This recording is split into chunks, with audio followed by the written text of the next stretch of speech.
Hello everyone, this is El Spectra. Welcome back to the Land of Empires, and we are now about 2 minutes from when I recorded the last video. If some of you may recall, the last video was an overview of T12, introducing where you guys may get the refined Sands of Time, either bought or farmed, and an overview of the research upgrades as well as the cost of unlocking each troop tier for T12.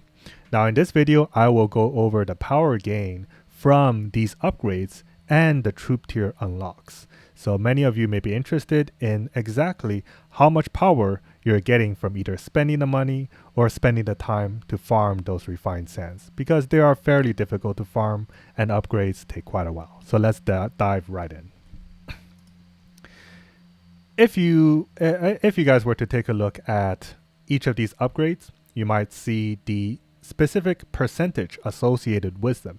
You get total attack, which is really nice because even if you're upgrading cavalry, for example, you're boosting your infantry via the total stats.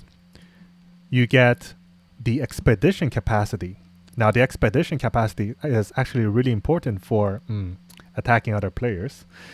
It's mostly important for attacking other players and performing well in the arenas, because expedition means more damage. It means that you are able to use a bigger army. And I will go over the total number of gain that is spread across all these different nodes and all these different stat types momentarily. So the next stat you gain is rally capacity. And rally capacity is a favorite for whales who are situated in big alliances. I'm sure everyone knows what these stats do. And finally, I wouldn't say finally, because you also gain troop training speed, which is really nice because the troop training speed in the Land of Empires is actually pretty slow.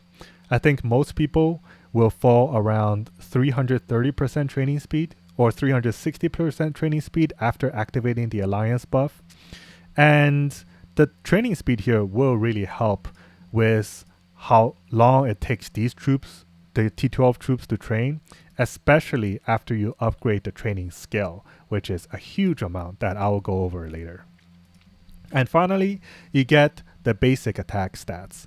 Now, the basic attack stats is associated with formation stats. So if any of you have upgraded formations, I'm sure everyone have by now, they have felt to be very important, very impactful stats in your troops' performance. So these are essentially the same as formation stats, and they add on to your formation stats. So if you were to look at a PvP battle report, for example, and click on the formations, these will add directly to your own formation stats and boost your troops' performance.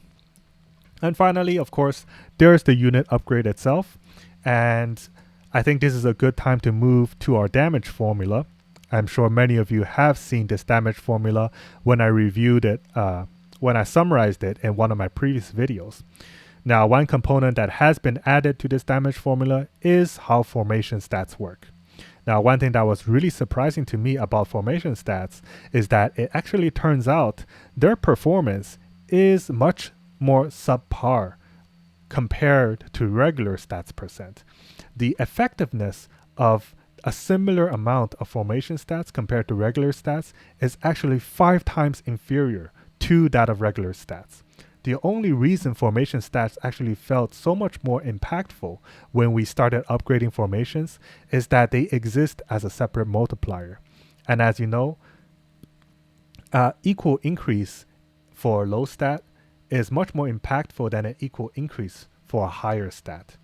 So when we had very low formations, an equal increase in formation stats, it felt so much more impactful than the regular stats because they existed as separate multipliers. So some of you might ask, to what extent are equal increases in formation stats have the same impact as an equal increase in regular stats? And that is exactly dependent on this number right here, the 5.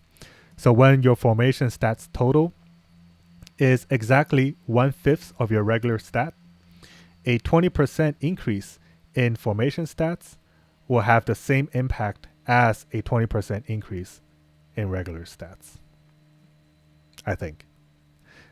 I will review that. I'll double check that after this video. But that's basically the gist of how formation stats work. Now let's actually dive into the total stats that you can gain from researching T12s. Now in my last video, I mentioned to not underestimate the stats that you gain from researching T12s. And now I hope to demonstrate why I made that claim. So assume that you maxed all those upgrades, you will get 180% total stats across all 4 stat types.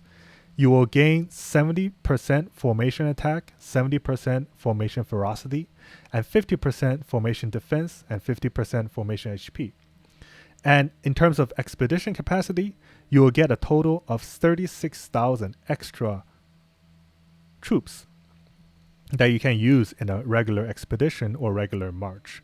Now, expedition is affected by your capacity buffs. So you have 2 capacity buff, one of which is the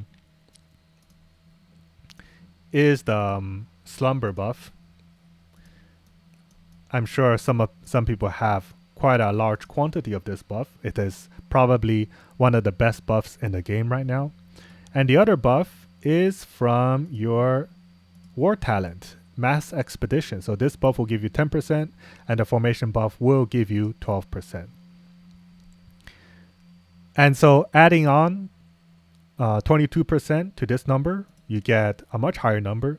And adding this number on to the current capacity maximum, you get close to 290,000 march capacity. So this is quite a big jump, quite a significant jump from our previous max capacity of 245,000. So after maxing the T12 upgrades, whales will be so much scarier, both in open field PvP and especially in the arenas.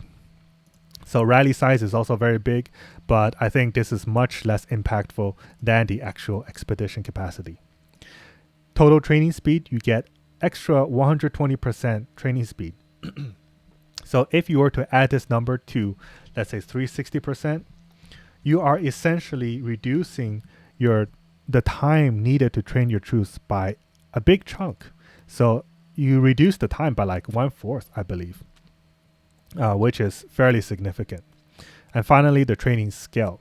And one comment I must make is that your training skill is around 1,800 at Glorious 10. So this is more than doubling your training skill. So you will be able to, I guess, benefit from not having to train T11 or T12 troops more than once a day, which is a good quality of life feature for some players. Now, I went over all these numbers, and now you may ask what these numbers actually do. What impact do they actually have? And to figure that out, we can use the formula that we currently have to calculate exactly how much extra damage we will deal and how much less damage we will take based on our current stats. So let's pretend these are my current stats. And you can see these stats are fairly high. So this will be the stat of a fairly established whale player. And even for a whale player, of course, it must be a whale player, because if someone is going to benefit from these stats, then they will need to rush it fairly quickly. So starting from a fairly high base stat percentage, we can gain about 23% more damage. I mean, more damage from the percent stats alone. So from these, sorry if I'm scrolling too fast, but from total attack and total ferocity, from this 2 stat alone, we can gain 23% extra damage. And from the formation bonuses, meaning from these 2 stats, we can gain around 20% extra damage. Of course, we also gain defensive stats and HP stats, and that comes in the form of reduced damage taken. So the total stats will give us 23% less damage taken, and the formation aspect will give us 11% less damage taken. So combining these together is a simple multiplier. We can see in the equation, we have a simple multiplier here. We just multiply these numbers together, and what do we end up with? After you max all T12 research, so remember, this is not accounting for the troops themselves. We are not considering the tier upgrades themselves. So we are not factoring this power difference yet. We are only considering the benefits gained from maxing the T12 research. So you will gain about 51% extra damage and take 33% less damage. So multiply these two numbers together. This is overall about a 100% power boost. So your troop will be overall twice as strong with just the research as an unupgraded troop, which is quite a big deal, because if we compare T11 to tier 10, for example, the T11 can only produce 25% more damage than tier 10. So if we go to the formula here, we can see that tier 11 has about 1.5 more damage dealt, 1.25 times more damage dealt, and 1.25 times less damage taken. And this comes down to about a 56% overall boost. So the research component alone of T12 already gives you a 100% power boost. And this kind of justifies the cost of T12, which is much higher than back when T11 first released. I think the total cost for T11 was about 6,000 or 7,000. I think it was about $6,000 to max all T11 unit types. So here we have about $14,000, but for the research alone, we are already getting almost double the benefit of tier 11. Now, on the troop tier side, on the side of the sub-tiers themselves, unfortunately, we don't have complete information. Right now, the only information I have, or I have tested because players simply refuse to provide the most valuable information, is between T11 and T12.1 and T12.1 and T12.2. Now, these tests are very well controlled so that the sub-tier is the only change between these two comparisons.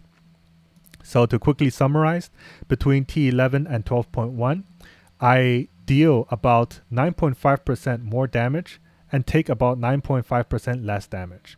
From T12.1 to T12.2, I deal about 5% more damage and take about 5% less damage. Now, if we were to extrapolate, assuming maybe something that is constant, for example, constant across 12.3, 12.4, and finally 12.5. And based on this assumption, we can kind of guesstimate how much stronger T12 troops will be on the basis of the sub-tier. So we can just do a multiplier. We can just multiply the total. Just multiply. Whoops. And I'll just, since this is a, So if we were to extrapolate and assume a 5% multiplier power gain, I guess attack and defense gain per sub-tier, then tier 12.5, considering the tier only, will be about 77% stronger than tier 11. So assuming this is correct, overall, tier 12 troops will be like, it's just this number multiplied by this number, since everything in this game appears to be multipliers, or at least a majority of it. We will get a 254%. Is it? Yeah, a 254% overall power boost. I think that's how it works, right? Yeah.